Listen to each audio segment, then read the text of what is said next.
In today's session, we will look at the theory of interest rates.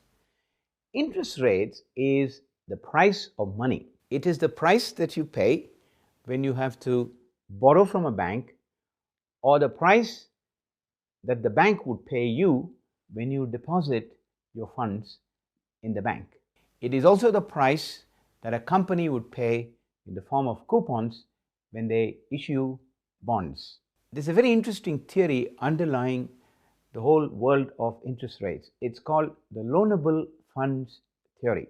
It goes like this: market interest rate is determined by the factors that control the supply and demand for loanable funds. Now, the demand-supply economics is something that you understand.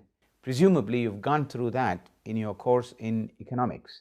When there's excess supply of any commodity and there's no demand or low demand, the price for that commodity would fall. On the other hand, when the supply is low and the demand is high, the price would rise. This is exactly what happens in the financial markets too. When there's excess supply of money in the financial system, and if there is not adequate demand, in other words, the savers are putting a lot of money into the system, there are not enough borrowers in the system, we say that liquidity is very high, hence interest rates would fall. On the other hand, if the liquidity is low, in other words, the supply of money is very low and the demand for money is very high, then the interest rates would rise. In the context of financial system, it is not about demand and supply of money, it is actually about loanable funds. Let's try and understand the meaning of the word loanable funds. Say, if a bank takes 100 currency units from you, not all of those 100 currency units are available to the bank to lend to somebody. A part of it has to be kept as reserves as per the regulations of that country. The bank will be required to invest a certain percentage of those 100 currency units in government bonds, cash reserves of the central bank, and so on and so forth. The remaining amount that is available to the bank to lend is called loanable funds. Where does the demand for loanable funds come from? The first is household demand for loanable funds. You and I take home mortgages, loans to buy automobiles, and so on and so forth. These contribute to the household demand for loanable funds. In the same way, businesses also have a huge demand for loanable funds. Every time they need to make an investment in plant and machinery, they need to borrow, either from a bank or by issuing bonds. Hence the demand for loanable funds. When interest rates are high, fair to expect that demand for loanable funds by households and businesses will fall. Conversely, when interest rates are low, demand for loanable funds would rise.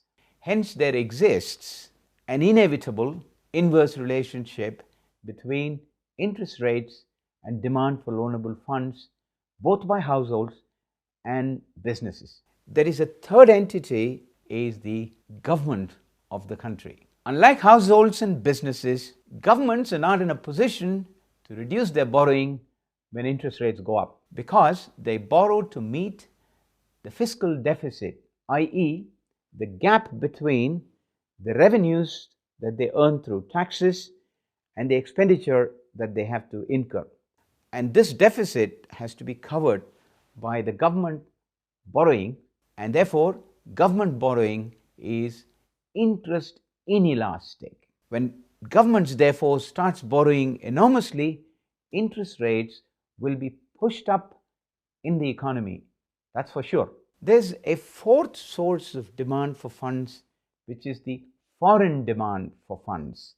Countries like India, Brazil, South Africa, which are on a very high growth trajectory, the demand for money in those economies almost always higher than what the savers in those countries can bring into the financial system. Hence, they have to look outside of their own financial system to borrow. If India, Brazil, and South Africa are likely to borrow in US dollars to meet their demand for funds. What this will do is the overall demand for US dollars in the US financial system goes up as a result of not just the US government borrowings, the US business borrowings, and the US household borrowings. It is also because of the foreign demand for US dollar funds from countries which may be located far, far away from the United States. That is classified as foreign demand for loanable funds. In summary, therefore, the total demand for loanable funds in any country is an aggregation of household demand for loanable funds, business demand for loanable funds, government demand for loanable funds, and foreign demand for loanable funds. Now, what about the supply side? So far, we talked about the demand side. The biggest suppliers of funds in any economy are the households in that country. And there is a direct relationship between interest rates and how much funds households are able to supply to their financial system. This supply is driven both by the savings potentials of the households and the prevailing interest rates. Higher the interest rates, the more the propensity to save and hence increase in the supply of funds by households. Lower the interest rates, lower is the propensity to save, hence lower would be the supply.